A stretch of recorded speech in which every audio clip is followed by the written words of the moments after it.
Peace. This is Brother Hatim, and you have joined us on Gye-Nyame Journey Radio. Be sure to check out our site and subscribe at tribe.gyenamejourney.com. All my brothers and sisters, hold hands and bow your heads. Let us pray. God standeth in the congregation of the mighty. He judgeth amongst the gods. How long will you judge unjustly and accept the persons of the wicked? Ashe. Defend the poor and the fatherless. Do justice to the afflicted and the needy. Deliver the poor and needy. Rid them out of the hand of the wicked. They know not, neither will they understand. They walk on in darkness. All the foundations of the earth are out of court. I have said, ye are God, and all of you are children of the Most High. But you shall die like men and fall like one of the princes. Arise, O God, judge the earth, for thou shalt inherit all nations. Allahu Akbar.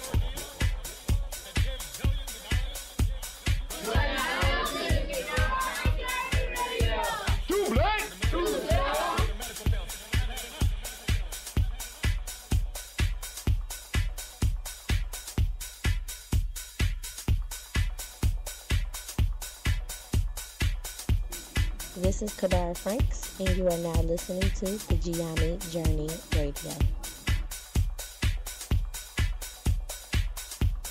Keep up with the journey. Check out what we have done in the past. Go to journeyarchives.com.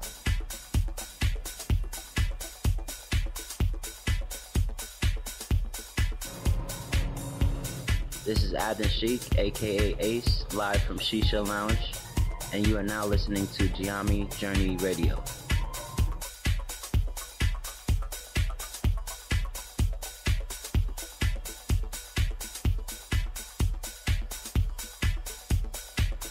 Be sure to follow Gye-Nyame Journey on Facebook, Google+, and Twitter. Check us out. Join the journey.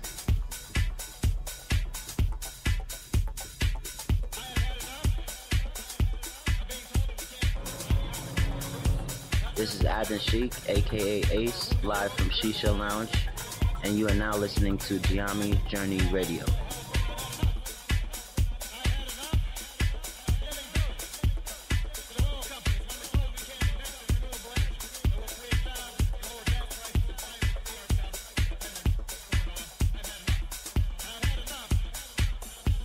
You are now listening to Gye-Nyame Journey Radio with Monica.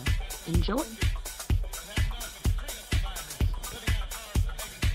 This is Melina, and this is Gye-Nyame Journey Radio.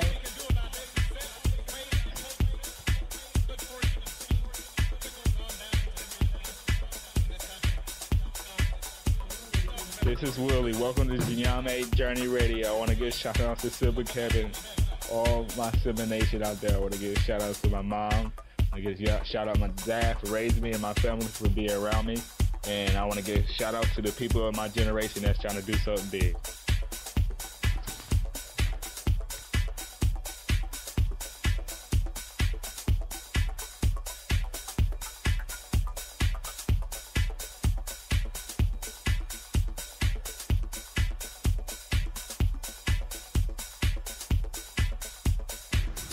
This is Cleveland, and you're listening to Gye-Nyame Journey Radio.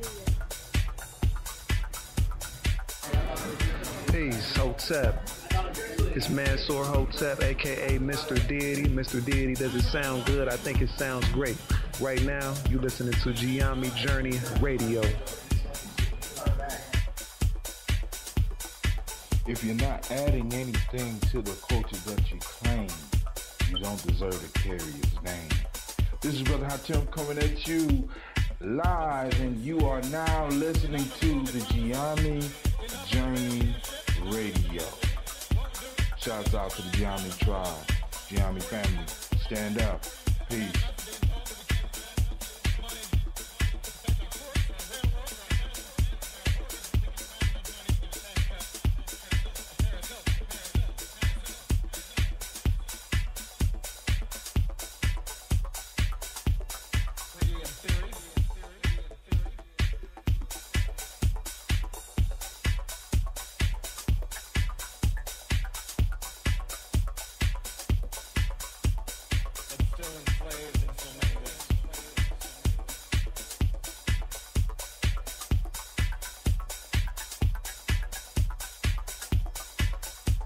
If you're not adding anything to the culture that you claim, you don't deserve to carry his name.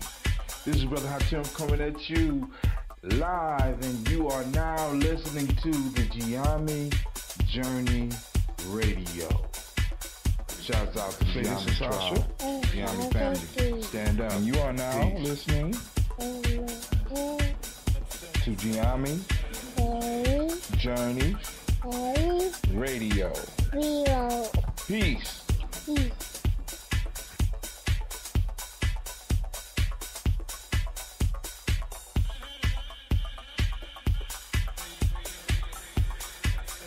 This is Gina. This is Gina. And you are now Now you listen to my daddy. on Gye-Nyame Gye-Nyame Journey Radio.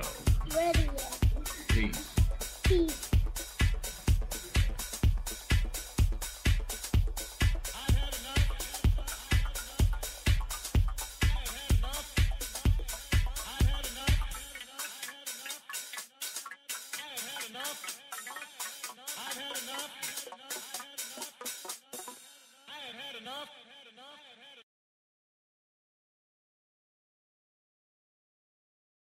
Time to blow up your old paradigms. I want to welcome you to Gye-Nyame Journey. Radio.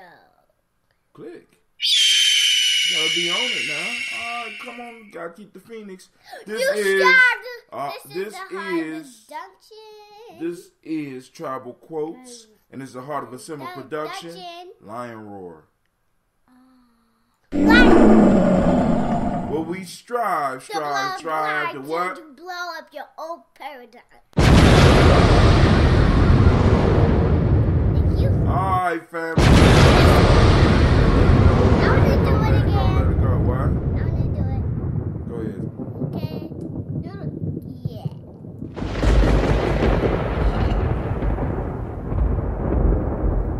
All right. So, I need to turn on the siren for a second.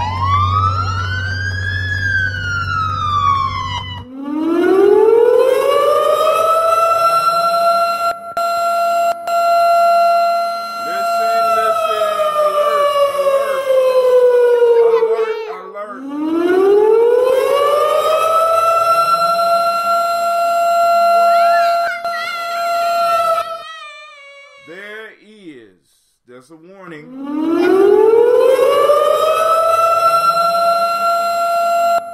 We are heading into economic suicide.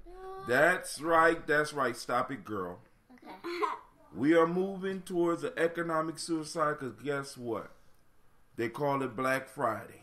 That's what they call it. Your old paradigms. Black Friday is coming, and a lot of y'all are getting ready right now to run out to them stores and spend up your money. Hey, but I ain't mad at you. I understand. You know what I'm saying? I strive to blow up your old paradigms, and one of the paradigms we striving to blow up is that we need to go out here and spend our money like we wild people. But hey, so now we are on Ujamaa. We did a toast this morning. We saluted the ancestors, and now I am sitting here right now for Tribal Quotes. I see a lot of y'all. You're out there chilling. You're out there getting your grub on. You out there eating. You know what I'm saying? So I give y'all a little time. I'm gonna stall just a little bit because we had a powerful show on Kuji Chagalia. Now we're moving into something else. I'm looking down my coming out to create some stuff and do some good talking. So I'm going to stall a little bit, see what's on the timeline. Come out today, create, celebrate. Okay. Oh, that was yesterday. Okay. Let's get off of that. All right. Sasha, don't bite your toes on air, baby. That's so unladylike. But, hey, oh, man. Yep. All right, in the news, Growing Power founder Will Allen to retire as nonprofit debts mount. Now, this kind of bothered me because this brother he started a gardening program, urban farming complex. He basically built it up, and now he is having to retire because of the debt. Now, when we design stuff, family, one of the major things that we got to have in mind, if you're going to be sitting up there making noise, Sasha, you go somewhere else. When we're designing stuff, we got to make sure we have sustainability in mind. We got to build for eternity. So we got to make sure that everything that we do is sustainable. And it's sustainable by the resources and the human capital that we are able to amass. Not just money. See, money will never solve the problem. Now, this man has a very important thing. He has a farm, an urban farm in Milwaukee that hopefully will keep on serving the community. But in each of our communities, wherever you are, we have to strive to build something like that.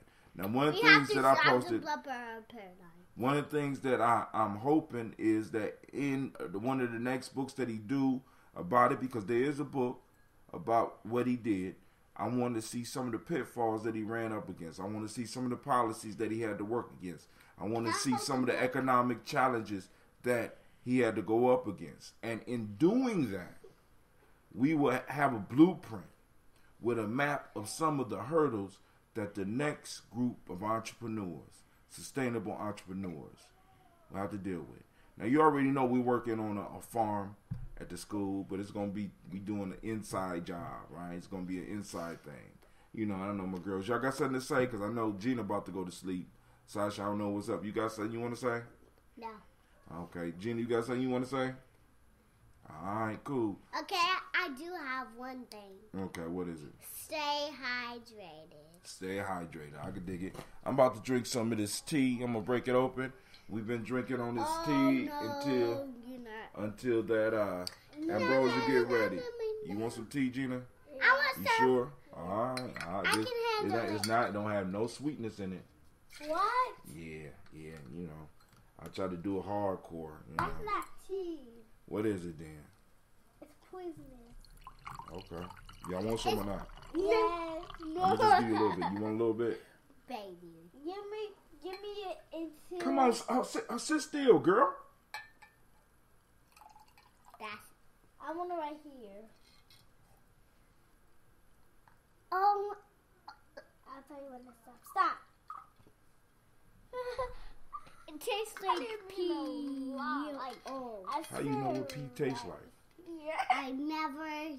Okay, well then you said it tastes like pee. I just want to know if it's some stuff about my daughter. I don't know. Dun dun dun. It tastes like coffee.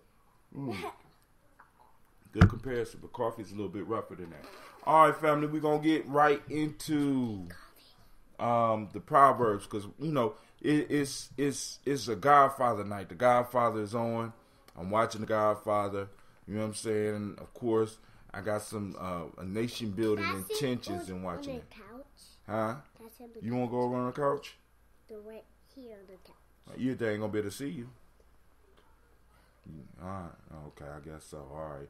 You gonna do that the whole time? Hey, Gina. All right. So we're about to break down some of these proverbs. I'm gonna read through them, and we're gonna do what we usually do. We're gonna walk through the proverbs, right? Because I honestly believe that our ancestors laid out the solutions that we need to truly build, right? And I'm like, yo, family, we need to get into this old wisdom. We need to get into this ancient wisdom. We don't need to live some of it. Some of it we need to update. But we got to be wise enough to know what to update and not to update. Don't put your mouth on the bottom of the glass, baby, please. All right? So, we're going to read through the Proverbs. Y'all know the rules. Feel free to call in at 614-556-4535. Once again, the number is 614-556-4535. We are on day 5, and I know some of y'all like, Brother Tim, you never put the days on there. Well, in this book,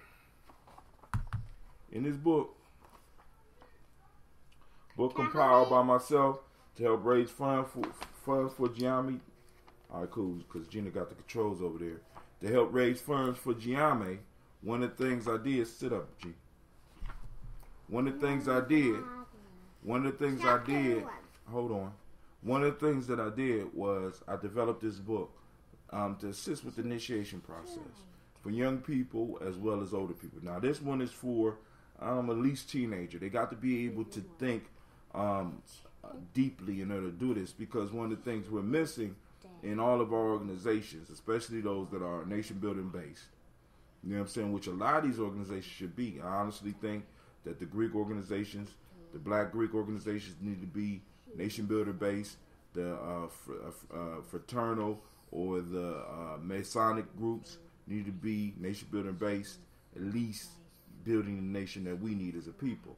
And since they're not, I had to come up with ideas for creating our own shit, right? Where we can have our own symbols, where we can have our own connection to our culture and our history. So right now we on day 5 now. For those who want to catch up, because we done did all these already.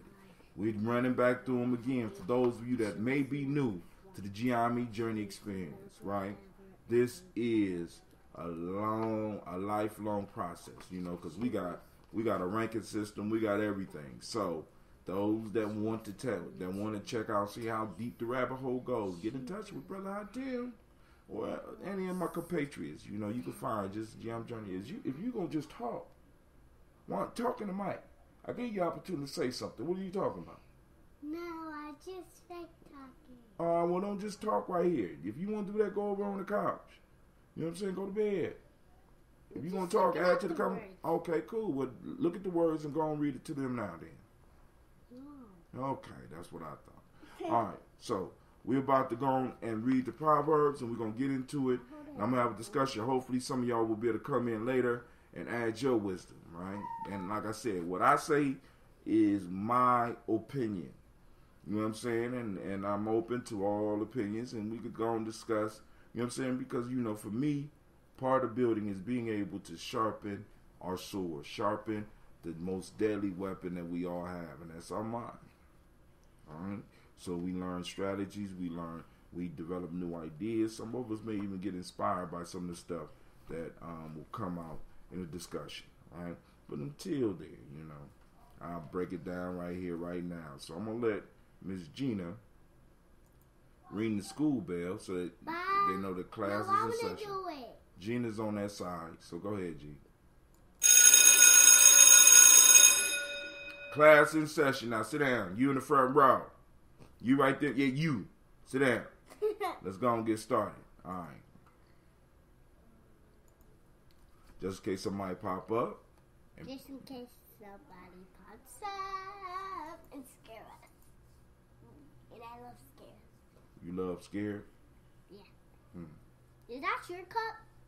Oh, that's my cup. It kind of looks like your cup. That is my cup. Oh, look at that.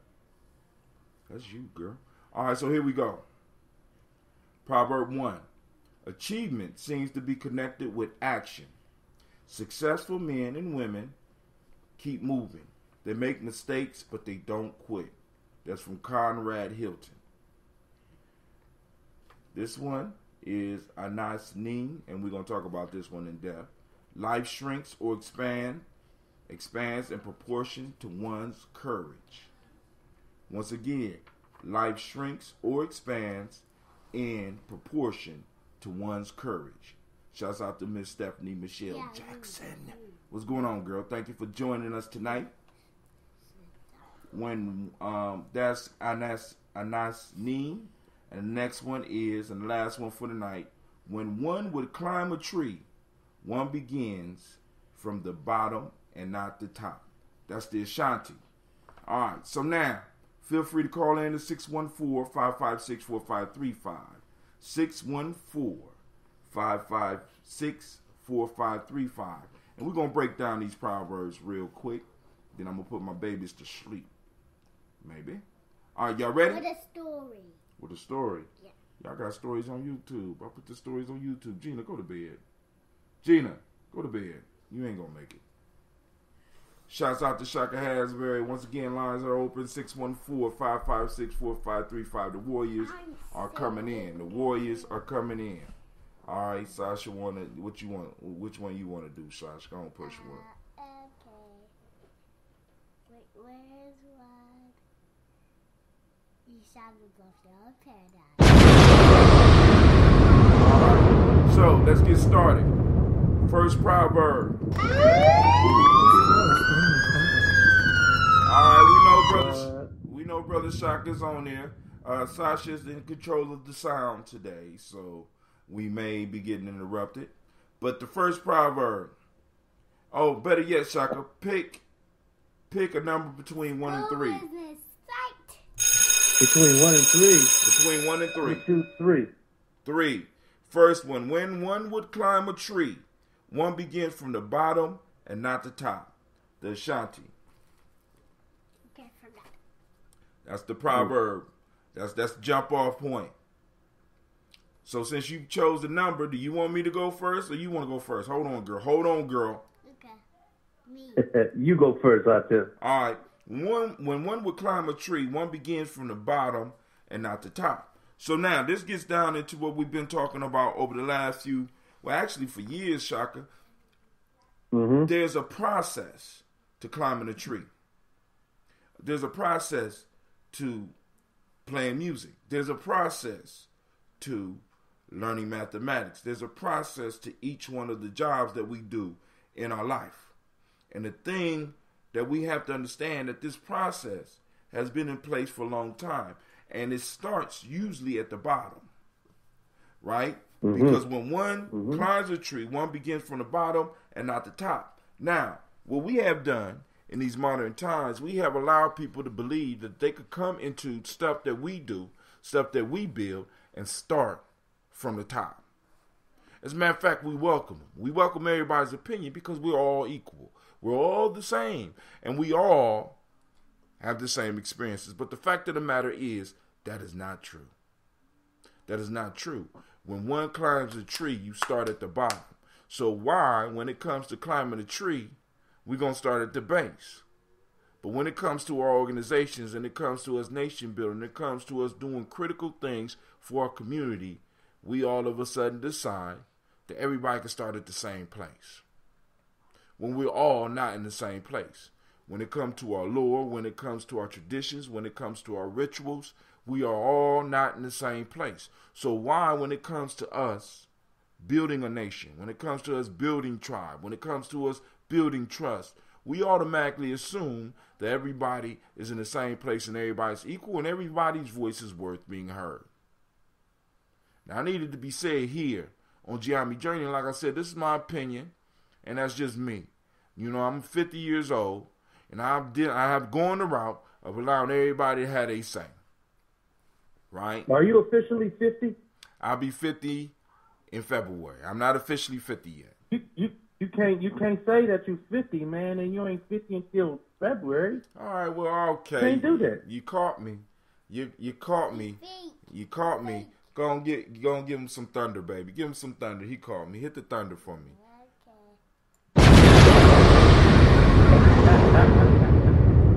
That's the explosion. You just blew me up, man. That's the explosion. That's what happened when you give babies the control, right? You know what I'm saying? She learning. She's starting from the bottom, and she's climbing up to the top. She's at least starting. Dynamite. You know what I'm saying? So we have to, in our organizations, in our ideas, in our concepts, we have to have an entry point for an individual, right? Just like climbing a tree. We need to be able to look at nature and translate what's going on in nature, how nature works. We need to translate that to our organizations and to how we build, to our tribes and how we build, to our families and how we build, to our education and how we build. You know what I'm saying? Because one of the major hindrances that we constantly run into is, one, people not being in their lane. For some reason, we believe that everybody is the same. And it's not. Men and women are different. Each individual is different and add a certain flavor to the pie. But, you know what I'm saying? You don't take immature pepper and put it in your recipe. You want mature peppercorns. You know what I'm saying? You want it to have sprouted on the plant and been able to be extracted, and you want it mature. You don't want it just green shit. You want it to go to its full blackness so that you could use it. You know what I'm saying? You don't want pieces of elements. You want the whole element, and you want it mature and complete. And all I'm saying is that according to this proverb, for me, it's talking about helping people know where to start. Never from the top, always from the bottom, and work your way up. Even our kids. What you think, bro? Man, you know what? This is a real good one, Tim. I'm so glad that listen. I got so many. It touched so many different places. It made me chuckle at first because when you first started explaining, it reminded me of a story that I heard told about Eddie Murphy. I think it was probably Keenan Ivory Wayans that had told this story about Eddie Murphy, about when they were young comedians, and Eddie was so huge, how big he was in the world. It's like he was the king, you know? Right. And he had a party. He had threw a party at his house, and he had all of these emerging comedians there at the party, and they all, you know, trying to talk to Eddie. Meanwhile, it's a white woman walked up to Eddie and told him, you know what? I've never, ever kissed a black man before, and you have beautiful lips. And Eddie turns to her and says, if you ain't never kissed a black man before, you got to start at the bottom. You got to start with one of these broke motherfuckers. That's good. That's a good one. That's a good one, Eddie. That's good.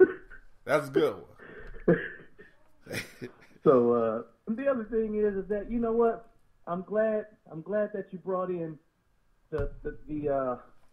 I think the key word is protocol or process, however you decide, because when it comes down to it, there's a lot of people sitting out here disenchanted because they don't know that they're doing it the wrong way.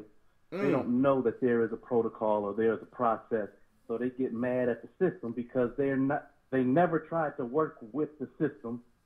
All right? They start off mad, they start off angry because they want to do things their way. You know, what I need a resume for? They know what I do. Come on. They know me. I'm Pookie Jones. Everybody know me. Go ahead. You know what I'm saying? Right. That's exactly what and that's the thing. You know, so when we see this in the community, and you see people trying to, you know, rile up other folk that might already know you ain't doing it the right way. That's not what they gonna say, because then they'll be assuming things. So all of a sudden, you find yourself in a place where ain't nobody talking to you about nothing because you already rattled the can. What's water? And that's the road that you choose. Right. There's some people that stay rattling that can all day lives. You know what I mean? Right. So when we see it, here's where I'm at with it, Hatem.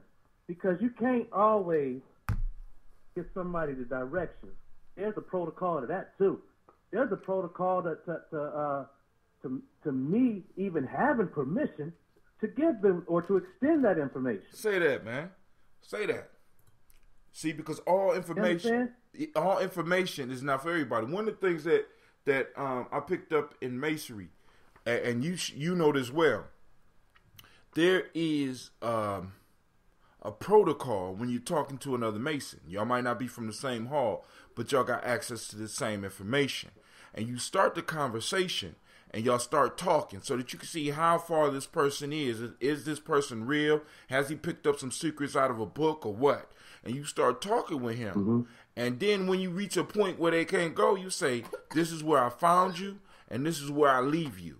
There's a protocol because you find out where somebody is by seeing where they are in their studies and how far they could go with you, so that I know what I can do with you, what I could give to you, and what I can't give to you. And in the conscious community, in those of us that's building, we don't have those formats in order. Like, people make fun. Hold on, baby. Come on. People make fun of secret handshakes and secret knocks and shit. But there's a reason for that. because that lets you know when somebody is worthy. That lets you know that somebody has put in. They have worked their way from the bottom level up to the level they are. And that they are willing to go farther. Right? They have invested the most valuable resource, and that's time. See, this is what a lot of us don't understand. It takes time to become good at some shit. We got to get rid of this illusion that you could just start and all of a sudden become good at some shit, or you was just born and somebody magically comes and they discover you because you are just a genius. We need to get rid of that shit in our community. Right, because it's like... And you know what? Sometimes that's the worst thing that can happen. Oh, who you telling? See, because look, think about this. Let me tell go you ahead, something. go ahead. You know what? And there's a lot of artists out there. You know, I love their work, but I'm gonna tell you the truth. Take somebody like Alicia Keys, right? Now, ever since Alicia got on the scene, and understand that Alicia put a demo out that was horrible.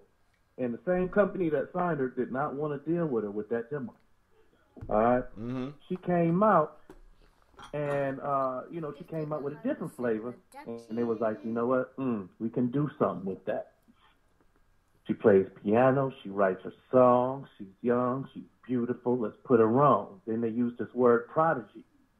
See, what happens is that when you start calling a young person a prodigy and they're not, then it feels their ego. And what happens is that they sustain an existence in that conceited state of mediocrity, and they don't flourish beyond that because you've already called them what they was looking for. You've already given them that shine of greatness. Thank you.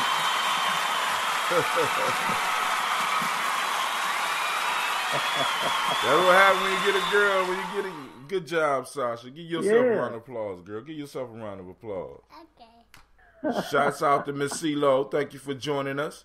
All right, hey, and see, and the reason I'm saying it's horrible is because even with prodigies, there's a certain amount of work that they did to get to where they are.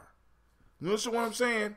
And in a sense, what this culture wants us to believe, we want to believe, they get us believing in this savant idea that this motherfucker rolled out the womb and is able to play piano. Or they rolled out the womb and they just fast.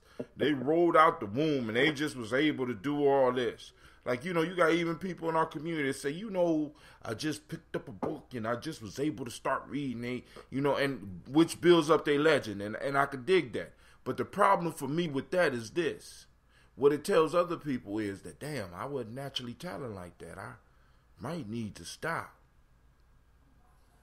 And then it gets then it gets people feeling like, because I'm at this level, I don't need to go through the process. But the process separates the wheat from the chaff. But go ahead. Now, I remember you telling me about a kid that you worked with. The kid wasn't all the way bright. Can I do the bell? But he could take a football and kick it from one end of the field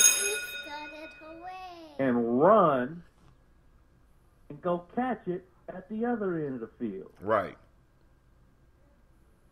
When you take an individual like that and you want to see them succeed, what is the first step of the process to getting them there? Let's start there. Because we talked about this process, let's break down some of the process and find some commonality within it. This is what I feel, because when I say that there's a protocol for me to even extend information, first thing I need to see is that you have the will to receive the answer. See, our Creator is so magnificent that He's already furnished the universe with answers to questions we have yet to fix our minds to ask. Key to righteousness is asking the right question. not those conceived in our minds, but in our hearts. When your heart is ready to understand and your heart is ready to receive, that's when I know I have permission to extend information because it's going to be put in a proper context. Now, one of the first steps to the process is they say when the student is ready, the master will appear. But part of the student being ready is being humble enough to accept the guidance. And I think that is a key piece that's missing in a lot of the processes that we work with in our community. That humbleness, right? You have to be willing to empty your cup so that you can receive some other drink. You know what I'm saying? You can't be so full that you can't receive.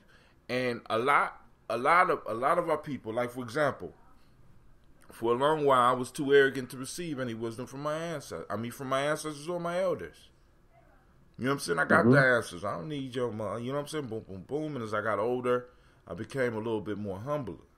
You know what I'm saying? You know, because at first when I was open, I couldn't get nobody to talk to me. But then I started learning on my own. And then I ran into some elders and I was able to open up a little bit. You know what I'm saying? But the first step to learning, the first step to moving into mastery is humbleness. Being able to be an apprentice. You know what I'm saying? Back in the days, you know what I'm saying, the teachers wasn't just teachers. The teachers was masters at what the fuck they did, and that's exactly what you called them. Master. Right. You know what I'm saying? My goodness. And you bow to him. Ask me, a black man, to call anybody master right now. Oh, man. Ask me to call somebody a master. Now, and the reason behind that is that we have been trained to not seek masters. And in us being trained not to be able to seek masters, we can't receive masters. And we can't humble ourselves because for so long, right, we were forced to call those who were not masters, master. So when somebody come at us with a sense of mastery, something in us say, I don't like this motherfucker. I can't listen to him.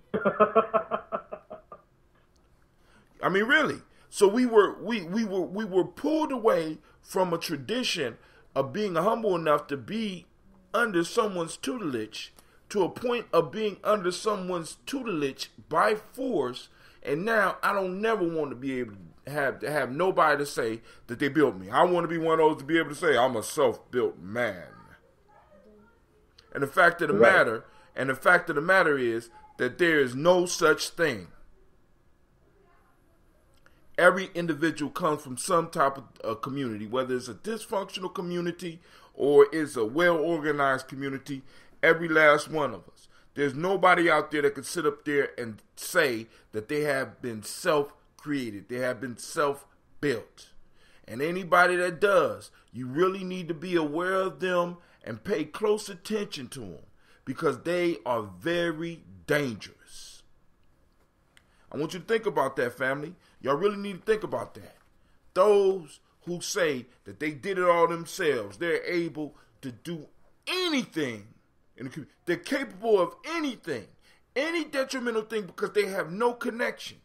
And the one thing that separates African people from all of the people is the connection to the past through our ancestors, the connection with the present through who we are right now and our families and our tribe, the connection with the future, our future generations, our children, and the connection with our, you know what I'm saying, with the Creator, connection, true spirituality. You know what I'm saying? And it's like, boom, all that starts at a certain place. It don't start at the top of the tree. So anybody that you're dealing with that comes in that feels that they are above your system, you don't need to fuck with them. If you above it and beyond it, you don't need no help from it. So you will, this is where I found you, and this is where I leave you. Right.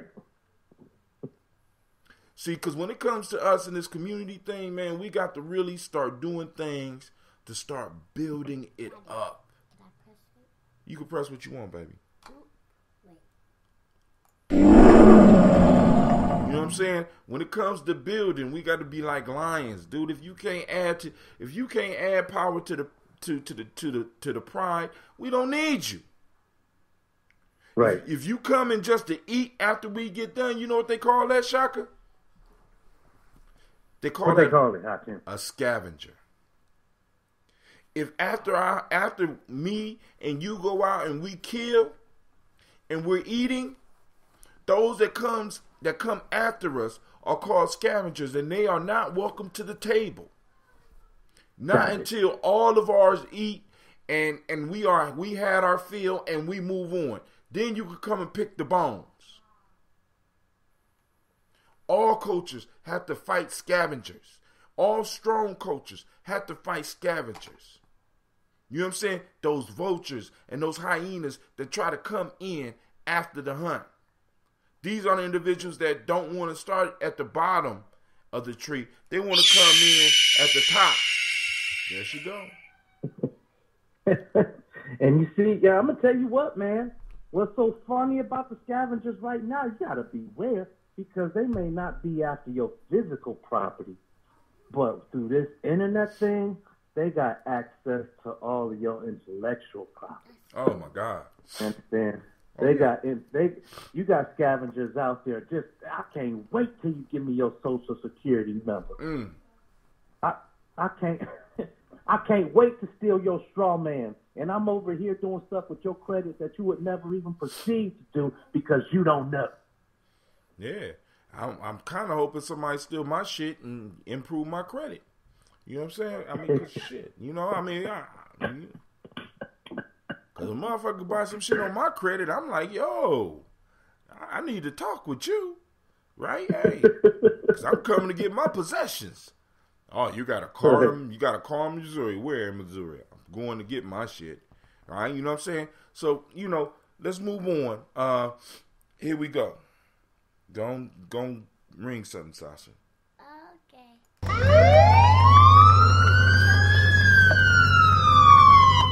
There she go. That's the sound of the police. All right, so now your choice has narrowed down. 1 or 3. No, 1 or 2. It's on me again? Yeah, it's on you again. I can't pick. Or better yet, Sasha. Okay. 1 or 2? 2. 2. Good choice. Proverb: life shrinks or expands in proportions to one's courage. A nice ning. That's the life shrinks or expands in proportion to one's courage. I want to hit this one first, Tim. I'm so excited. Can I please? Yeah, tear it up. Man, I'm going to tell you something. Like, I look at my son. My son is courageous, but it's scary as a father because he don't necessarily. Kids are invincible in their minds, right? Mm-hmm. To some extent, they are invincible. If I didn't tell him he couldn't fly, that's right. If I didn't tell him about the dangers of a lion, he'd probably go up and pet one. Right. And that's the thing, you understand? So when it comes to our children in a fear-based captivity, we have to teach them another way. And the way that I hope resonates with the younger generation is faith. Not religion, but faith. Having faith to take steps on to emptiness, knowing that there's solid ground there. Because of the process, once again, because we're either motivated by fear or faith, I think. Mm-hmm. Okay. When at the point of fight or flight, that is the real moment where we know for sure what we're made of. And a lot of times in life, adversity is put in our path for us to be able to determine which way you're going to go. Are you going to pay this fine and continue to pay this fine, or are you going to stand still? Whichever way you believe, you're absolutely right. Whichever way. You know what? It's the legal thing for me to go ahead and pay this fine. I ain't trying to cause nobody no extra strain. I'm going to just go ahead and pay it. Or, you know what? This ain't right. This ain't justice. I don't even believe in it. And I don't fear these people. But where do I go to appeal? And that's the thing, is that a lot of people that go through the process of appealing, you know, you get it, listen, and I'm going to say it out loud, because if it ain't true, then in your city, in your court, or whatever municipality, you can enforce whatever you're going to enforce. But I'm going to tell you what, where I'm at, Cleveland Heights, you get a ticket, right? Mm-hmm. You get a speeding ticket, and you got to go to court for it, right? Mm-hmm. Now, here's the piece. If you ask for, what you call it? I can't make it on this date. Can I? An extension. An extension, or another date. 9 times out of 10, when you ask for a continuance date, the officer doesn't show up. And what that means is the ticket gets thrown out. So a lot of people don't know that detail of that process here, but it's almost commonplace. On the original court date, that officer is guaranteed to be there. But if you ask for a continuation, an extension, or another date for whatever reason, 9 times out of 10, that cop will not show up unless they really got a bone to pick with you. So even if that's the case, they know that you're serious about where you stand. And it's very hard for somebody to look you face to face nowadays, and hit you with some bull just because that's the way the system rolls. Unless they got a bone to pick with you. And like I said, I mean, community relations, it's a protocol to that too. You know? Mm-hmm. Sometimes it's not always your demeanor inside of the courtroom. It could be your demeanor in the community, and somebody in the court that you see that you didn't know was either a court official or worked for the court that might have some bad blood with you.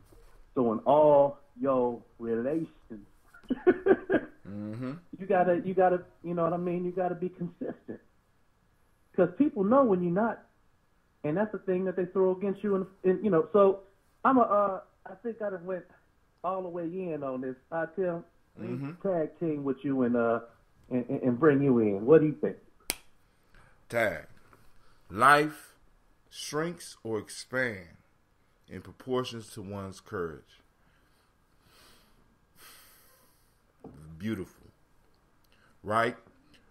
When we lack courage, our world shrinks. Some of our worlds are so small that it don't expand beyond the 3 blocks in which we were born. Others of us, our life expands because we're willing to go outside those 3 blocks. Some of us, our life does not expand beyond the 2 books that we read. Others, life expands to an infinite variety of information that we take access to. Our life shrinks and expands in response to our courage, family. And I need us to think about this, right?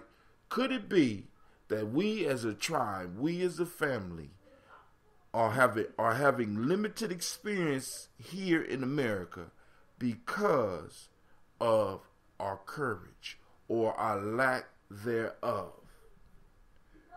Life shrinks or expands in proportion to one's courage. How is your life? Were you courageous enough to face your personal dragons? Or are you still trapped in that uncomfortable place? In that sunken place, as they called it in that one movie that I still haven't seen yet. Right? But I heard everybody talking about it. Right? That sunken movie is place. Where they talk about the sunken place. Shouts out to Nicole Pittman. Get Out. Nicole Pittman. Yeah. She in Columbus. She joined us. You know. Okay. So. Welcome. But the sunken place is a movie called Get Out. You know what I'm saying? And okay. this is a place that they're able to get a person to go, and I ain't gonna go into that. But the whole piece is that an individual may be stuck where they are in their life because they lack courage to explore outside the realms of where they are. You know what I'm saying? As human beings. Hey, now, go ahead. Huh? Now, let's go into, remember the other day we were talking about a comfort zone. Mm-hmm. Comfort zone in the scenario you're talking about, because I like you using that analogy in terms of, geographic space, because I remember that really affected me when I heard Common say that in his rhyme one time, that, how he felt about, this young brother that never seen past downtown. Mm-hmm. You know what I mean? So in his life, and I recognize that, I received that. There's some cats that ain't really comfortable outside of the hood because they don't know how to get back. Right. You know what I mean? They don't, I mean, that's all they know. Yeah, it's a sad place. So, but that in their mind is their refuge.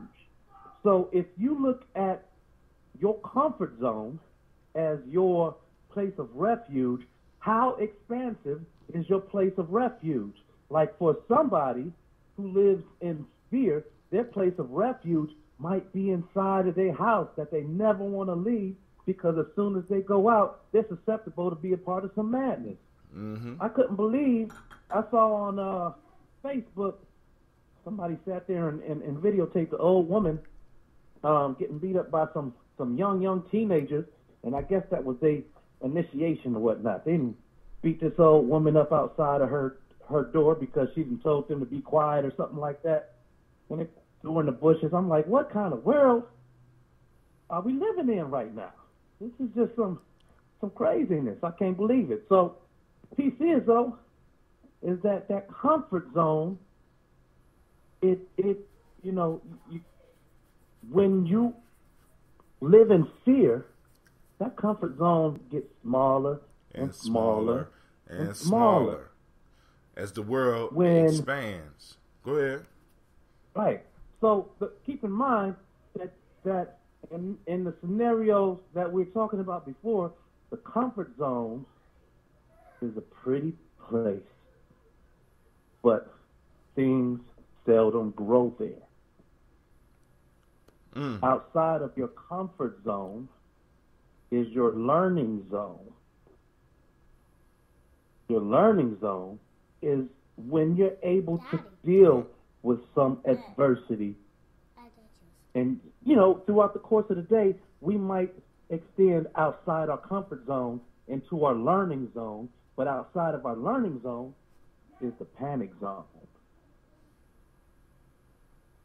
And so when we go through these different zones in our life, when we move by faith, we get different answers because our positioning is different, because we're able to take steps outside of our comfort zone.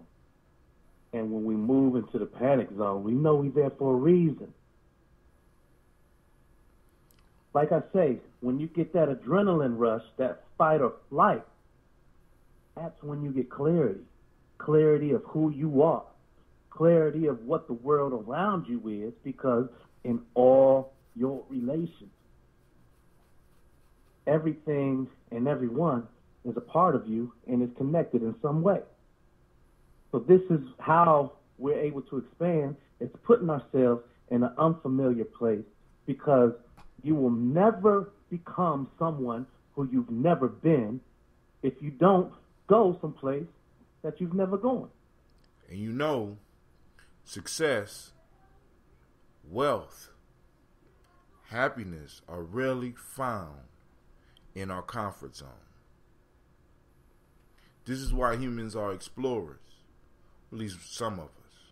We need explorers to go out and conquer new lands or find new places so that we can get new experiences. You don't find new experiences in your comfort zone, right? So you have to be willing to go outside of it. This gets back to the importance of initiation, because initiations forces you out of where you're comfortable and puts you in a situation where you have to deal with things that you have never, ever had to deal with before.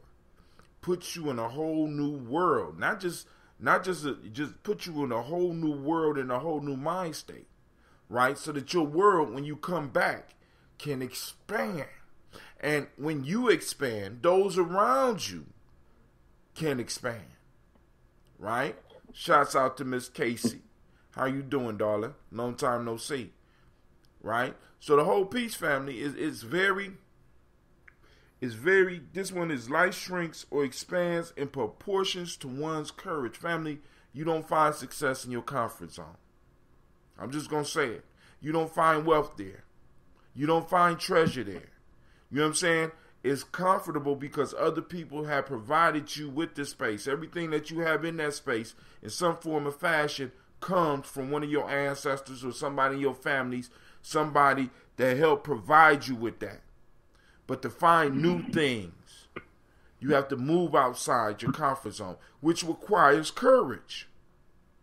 And courage is nothing but being able to face fear, to be able to go out in the world and actually look at yourself and be like, yo, I'm very uncomfortable here, but I'm going to do it. And take it one step at a time, period.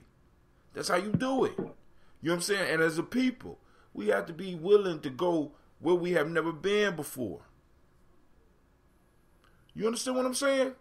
We got to be bold enough. We have to be bold enough to go where we have never gone before, quoting Star Trek. You know what I'm saying? And until we're able to do that, we always gonna come up short, right? We got to start getting our kids to go experience things outside the hood, not just other hoods. Sending your child to another hood, and we need to make sure that our kids are able to go to the woods and they're able to experience nature and they're able to experience the beauties of this world, if nothing but for a weekend or for a week. You understand what I'm saying? I remember the first time my dad dated a hood rat. He don't think I remember this. This was 35 years ago. There you go, bringing up old shit. But go ahead. About 35 years ago, I remember him leaving me with his girlfriend's people. Okay, he ain't call her his girlfriend because he was ashamed that it had even went that far. All right, but I'm a grown ass man now. I know what it was, but you know, man, let me tell you something. I had a little girl, little kids there. Like when they get in a room together, they like boxing. They boxing the girls. I'm like, no, that ain't how you. In my mind, I'm like, oh man, she about to get beat. But this is how they play. Right. I was terrified. Come get me. Help. Oh man, I just wanted to sit outside the room, but right outside the room was the kitchen, and I'm sitting in the kitchen, and that was the first time I seen roaches before. And I ain't talking about like, you know, I mean, these were some very like aggressive roaches. They was comfortable. They was comfortable. I mean, you turn the lights on. These wasn't the kind that scattered. These are the ones that like, oh, that's you. You know. But man, I'm gonna tell you something like that. That was. There's a few things in my childhood that really scorned me. It was that incident, and on 93rd here in the hood, they had a street fair, or kind of it was a parade. It was a parade because I remember the clown had a big fish sandwich and a mallet. The other one had a mallet, and the one brought his fish sandwich to me, and the fish started to try to eat me.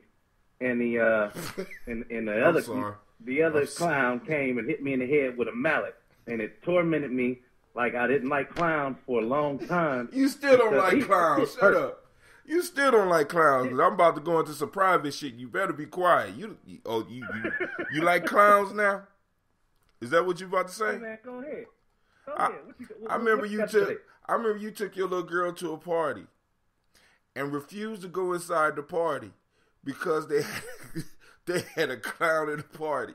So you sitting outside of the car and you wouldn't go inside the party. I can't remember whether or not you let Diamond go in. But you wouldn't go inside because they had a clown. I'll tell you what, but got the story wrong.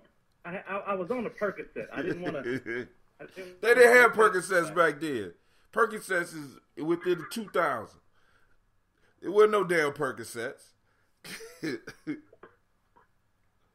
So at that time, that clown was at the party. Your whole world shrunk.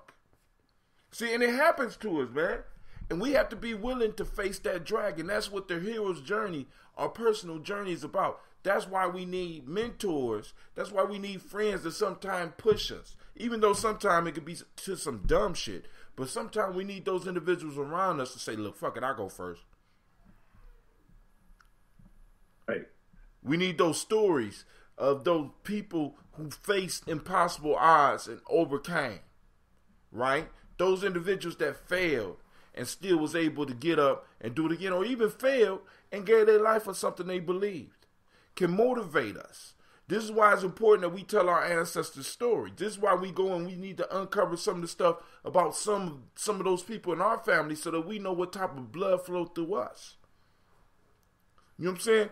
Am I somebody that's supposed to be just stuck in Columbus? Am I supposed to be an international man of mystery and leisure? I say thee yay. God damn it. You know what I'm saying? But all of us we got to ask these questions sometime and look at our world and see where it is shrinking. And be courageous enough to find the answers. Get out of our comfort zone. Take a trip every now and again. Hell yeah. Now, speaking of which, one of these shows before the end of the year, I gotta be on that side. I gotta be in Columbus. We gotta make that happen. We got a month. Man, so we got a month. But all right, let's move to the last one. Achievement seems to be connected with action. Successful men and women keep moving.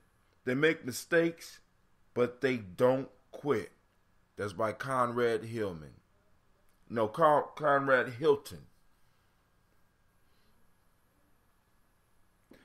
Achievement seems to be connected with actions. Successful men and women keep moving. They make mistakes, but they don't quit. I want y'all to pay attention. Look behind me. Y'all see her? Gina went upstairs and went to bed, but the babies watch what we do. And I appreciate those, like especially Shaka, that engage me in a conversation, because what we have to understand is that our children are learning all the time. Our good habits and our bad habits. Their world is shrinking and growing with our courage. Because right now she's operating in the sphere of my influence. And sometimes I have to let her expand her circle. The courage piece is like a bubble. And as we become more confident in who we are, we can expand our bubble. So we got to teach our children to be confident, courageous, and learn to be able to focus their energy on themselves regardless of what's going on in the world and start expanding their circle. Sometimes they're going to get hurt, but shit, that's part of growing up. Sometimes they might die. But that's part of the dangers. But if we strive to keep ourselves safe and we strive to keep our children safe, and all we concerned about is safety and stability, we could never grow. Because anything put in a safe and stable environment will not succeed in a world like this. Because the world is chaotic. The world is constantly changing. So we have to be able to expose our children constructively to that chaos so that they can expand their circle and be like, damn, I overcame this, I overcame that. See, that's why I keep going back to this whole initiation piece. Regardless, whatever city you in, we need to start incorporating some type of initiation process for the young people that belong to our families and our tribes. Why? Because it challenges them and forces them to expand their world, expand their view. If you don't think that college was an initiation, you got it fucked up. If you don't think that high school is an initiation, you got it fucked up. But the thing we got to be clear about is what are they being initiated into? They're being initiated into a system that's designed to destroy them and destroy you. So what we have to develop in our community is societies, is groups that are designed to build us up. And we got to put our children in. Ain't it funny, though, the education system even. Like, you got 13 years. 13 represents transformation. This is deep.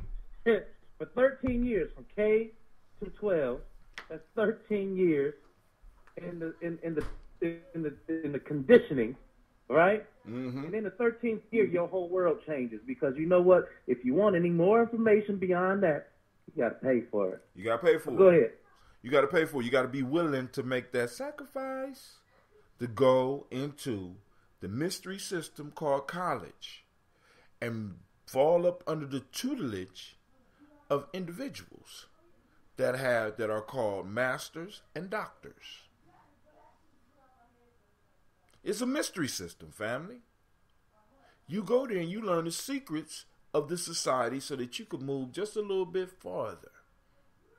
And depending on what institution you go to, right, will determine possibly how high you can go. And dig this. Where there is licensures, there is oath. And the Hippocratic oath is no different in the profession of medicine than any of the degrees and oaths that you take in the profession of masonry. So, family, it's like we're involved in this. So we have to go on and start making it work for us. Now to this one, achievement seems to be connected with action. Achievement seems to be connected with action. Successful men and women keep moving. They make mistakes, but they don't quit. We have to start learning that as we move, we're going to make some mistakes. We need to learn from them and keep moving. This is in relationship. Yeah. This is in relationships. This is in business. This is in politics. This is in economics. Yeah. This is in mathematics. We're going to make mistakes, and we have to make sense because we send our kids to schools, and we want them to come out with A's. We get upset about that shit. Shouts out to Miss Angela. Shouts out to Miss Angela Mateen. And we have to start getting our children to understand that failure is not bad, family. We got to get beyond that shit. We got to grow and we have to mature. When your child get a C, right, you need to go on and be able to have a conversation with them and let them know that the C is okay. I just need to know that you tried your best. And if you can honestly tell me you did your best, then I'll be satisfied with that. But if you didn't, baby, I expect you to bring this shit up. Failure is okay. Right? You just got to learn. We got to learn and we have to keep moving. Achievement seems to be connected with action. It didn't say good action. It didn't say bad action. It definitely didn't say perfect action because I see a lot of us waiting in our lives for the perfect moment to happen when the perfect moment never comes. You know what, Hatem? Go ahead. This is beautiful that we discussing this right now today. Because just yesterday, I was with a friend of mine. Actually, we built something magnificent in the arts together. Right? Go to bed. This sister. Go to bed. You know what's so crazy? She reminds me of She reminds me of Afalia. Shout out to Afalia. It's her birthday today. It's Afalia's birthday. Get out of here. It's her birthday today. You playing, man. No, it's her birthday. Yes, it is. Man, it's a handful of people. It's a handful of women who has really set a standard in my life. But shout out to Afalia for, for being one of those sisters that really let me know that your breed is out there. Early, y'all. Shout out. So this sister, we share a lot, and now I introduced her to Bruce Lee, the philosopher. You know Bruce Lee from the movies, but I introduced her to this interview. You know which interview I'm talking about. One of the famous quotes from that interview, but she brought to mind, and keep in mind, she's a dancer. So she pays attention to things differently than I do. When I hear this interview, I'm totally cerebral with Bruce. I love what he's articulating. What she hears is movement. And so, if you will, one more time, repeat or say the proverb, and then I'm going to read her favorite line out of that whole interview. Which one? It's a quote by Bruce. Wait, hold on. Number one. Number one. Right now. Achievement seems to be connected with action. Successful men and women keep moving. They make mistakes, but they don't quit. Bruce Lee said, to me, a motion picture is motion. You got to keep the dialogue down to a minimum.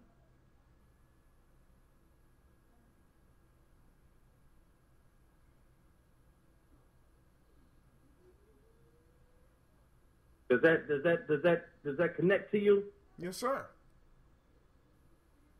All right, because I'd be getting scared of your silence because you could be making like that's called a pregnant pause, my friend. I was waiting for you. See, because it's funny you brought Bruce Lee up into this, right? Because I thought you was gonna do the quote that Bruce Lee did in Enter the Dragon. For life shrinks and expands in proportion to one's courage. At the beginning of Enter the Dragon, he's talking with a priest. You remember that scene? Yeah. And homeboy talks to him, and he says, tell me about the eye. He said something about the eye. He said the eye does not exist. He said why? He said life is like a play. You know what I'm saying? Blah blah blah. And he says, when my opponent expands, I contract. When my opponent contracts, I expand. And it's something like when I hit, it hits all by itself, which goes into the concept of mastery. You know what I'm saying? What goes into the concept of being courageous. You see, because really, when you find mastery, you find a place within yourself where you can sit back and be able to have trust in what you do. It's sort of like when you playing music and y'all doing the solos, and you just have to be playing with a musician and you filling it out, and then you fall into the zone because you practice enough so that you could do it. You see what I'm saying? And then when it's your turn to do the solo, you come in and you do your shit. And then you get back right with everybody else. You see what I'm saying? Because it's like having that trust. And it's like, you didn't do that by thinking.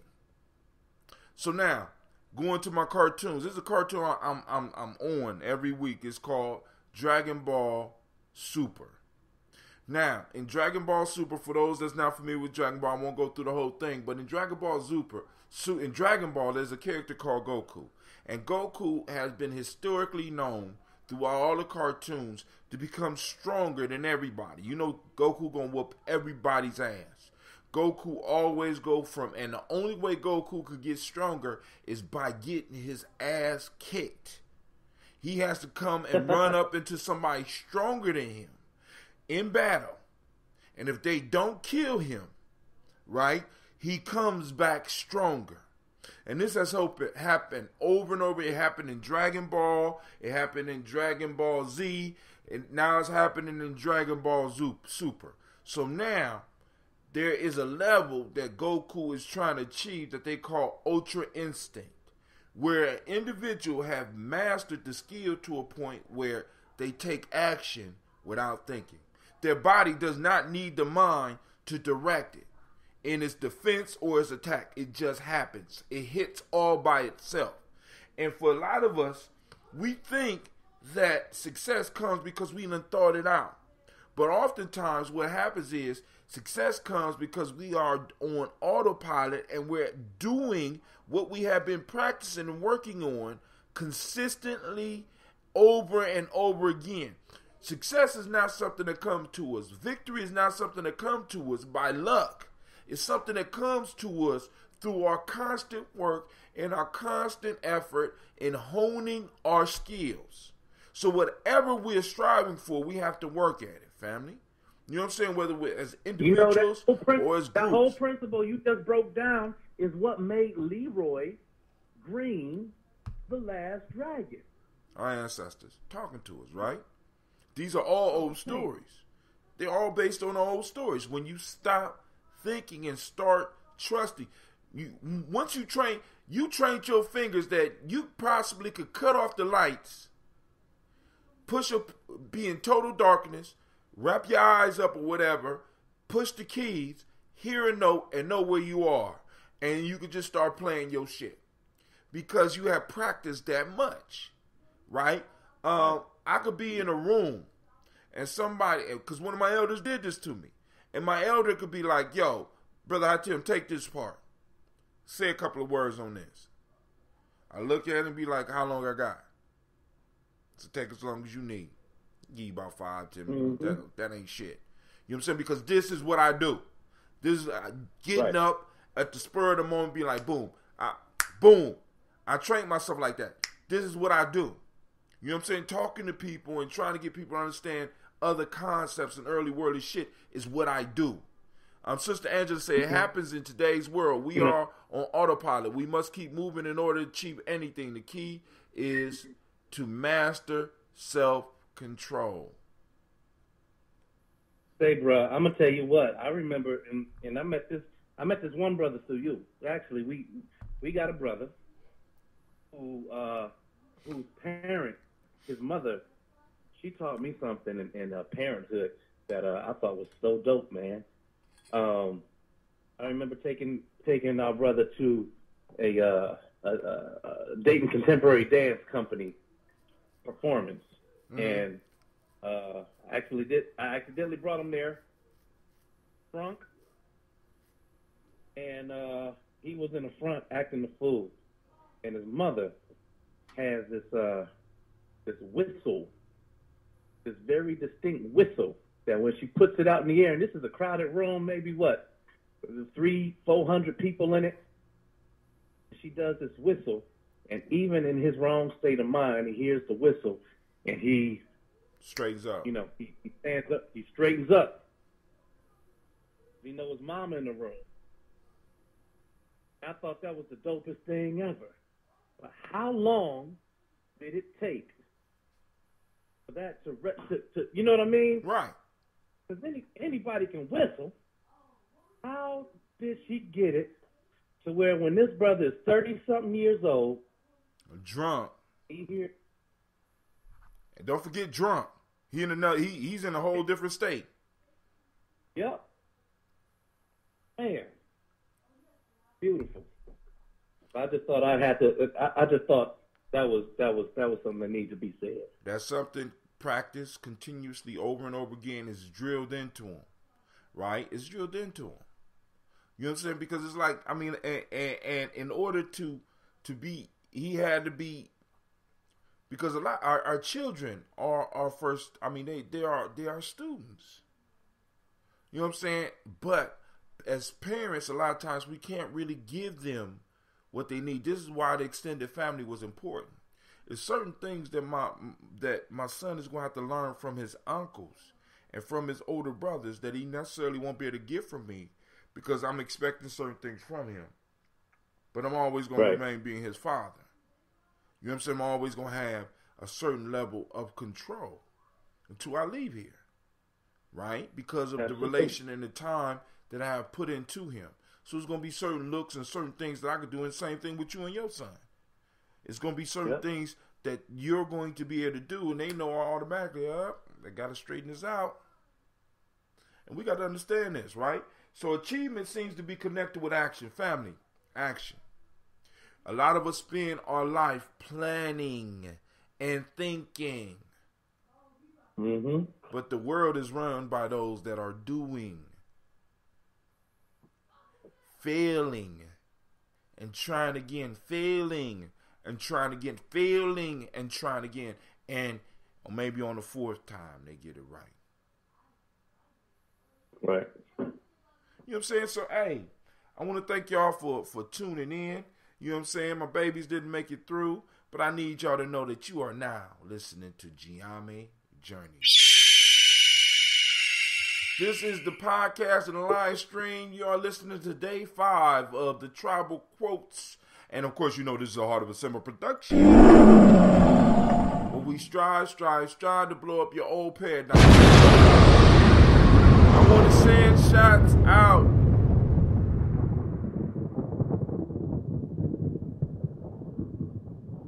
That's a pregnant pause for you, Shaka.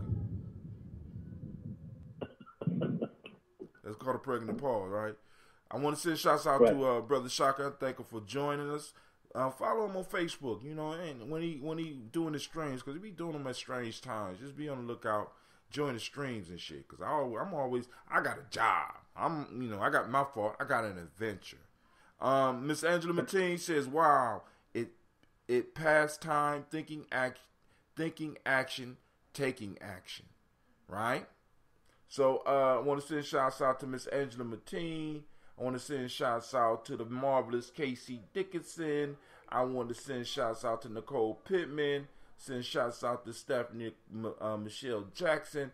I'm sending out shots to Kevin Sanchez, Naichi Dominguez, Nehemiah, Ajamu Brown, Tyrone Thomas, and Delane Whiteside. Thank y'all for tuning in.